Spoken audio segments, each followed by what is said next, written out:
उठो, जागो और तब तक मत रुको जब तक लक्ष्य की प्राप्ति न हो जाए।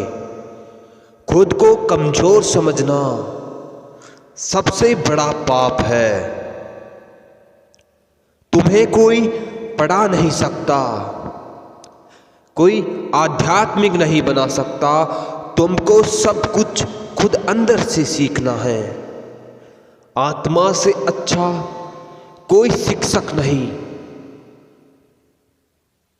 सत्य को 1000 तरीकों से बताया जा सकता है, फिर भी हर एक सत्य ही होगा। बाहरी स्वभाव केवल अंदरूनी स्वभाव का बड़ा रूप है। ब्रह्मांड की सारी शक्तियां पहले से हमारी है। वो हम ही है जो अपनी आंखों पर हाथ रख लेते हैं और फिर रोते रहते हैं कि कितना अंधकार है। विश्व एक विशाल व्यायामशाला है जहां हम खुद को मजबूत बनाने के लिए आते हैं। दिल और दिमाग के टकराव में सिर्फ दिल की सुनो। शक्ति जीवन है, निर्बलता मृत्यु है। विस्तार जीवन है, संकुचन मृत्यु है। प्रेम जीवन है, द्वेष मृत्यु है। किसी दिन जब आपके सामने कोई समस्या ना आए तो आप सुनिश्चित हो सकते हो कि आप गलत मार्ग पर हो। एक समय में एक काम करो और ऐसा करते समय अपनी पूरी आत्मा उसमें डाल दो और बाकी सब कुछ भूल जाओ। जब तक जीना तब तक सीखना। अनुभव ही जगत में सर्वश्रेष्ठ शिक्षक है। जब तक आप खुद पर विश्वास नहीं करते तब तक आप भगवान पर विश्वास नहीं कर सकते। चिंतन करो, चिंता नहीं। नए विचारों को जन्म दो। हम वो है जो हमें हमारी सोच ने बनाया है। इसलिए इस बात का ध्यान रखिए कि आप क्या सोचते हो। शब्द गौण है, विचार रहते हैं, वे दूर तक यात्रा करते हैं। जैसा तुम सोचते हो वैसे ही बन जाओगे। खुद को निर्बल मानोगे तो निर्बल और सबल मानोगे तो सबल। कुछ मत पूछो, बदले में कुछ मत मांगो। जो देना है वो दो, वो तुम तक वापस आएगा, पर उसके बारे में अभी मत सोचो। जो कुछ भी तुमको कमजोर बनाता है, शारीरिक, बौद्धिक या मानसिक, उसे जहर की तरह त्याग दो। तुम फुटबॉल के जरिए स्वर्ग के ज्यादा निकट होंगे बजाय गीता का अध्ययन करने के। किसी की निंदा ना करें। अगर आप मदद के लिए हाथ बढ़ा सकते हैं तो जरूर बढ़ाएं। अगर नहीं बढ़ा सकते तो अपने हाथ जोड़िए, अपने भाइयों को आशीर्वाद दीजिए और उन्हें उनके मार्ग पे जाने दीजिए। यही दुनिया है। यदि तुम किसी का उपकार करो तो लोग उसे कोई महत्व नहीं देंगे, किंतु जो ही तुम उस कार्य को बंद कर दो वे तुरंत तुम्हें बदमाश प्रमाणित करने में नहीं हिचकिचाएंगे। मेरे जैसे भावुक व्यक्ति अपने सगे स्नेह द्वारा ठगे जाते हैं। एक विचार लो, उस विचार को अपना जीवन बना लो। उसके बारे में सोचो, उसके सपने देखो, उस विचार को जियो। अपने मस्तिष्क, मांसपेशियों, नसों, शरीर के हर हिस्से को उस विचार में डूब जाने दो और बाकी सभी विचार को किनारे रख दो। यही सफल होने का एकमात्र तरीका है।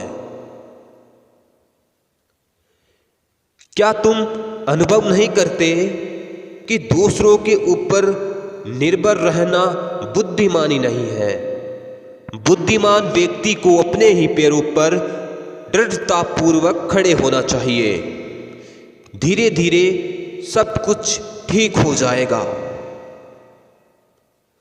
जब लोग तुम्हें गाली दे तो तुम उन्हें आशीर्वाद दो।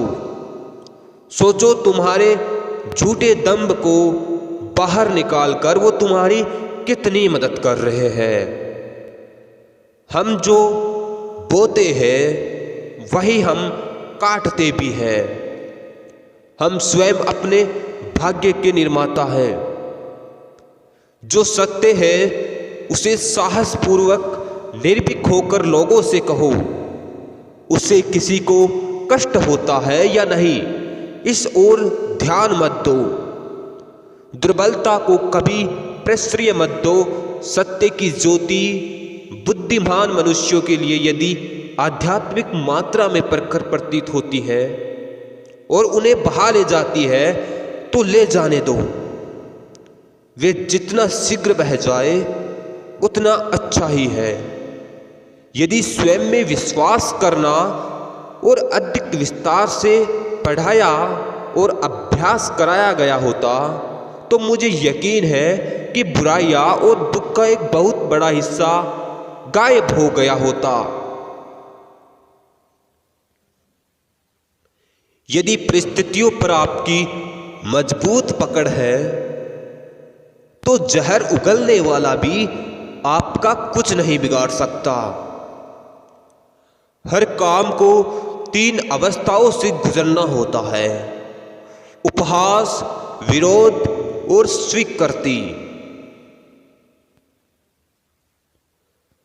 हम भगवान को खोजने कहाँ जा सकते हैं अगर उनको अपने दिल और हर एक जीवित प्राणी में देख ही नहीं सकते?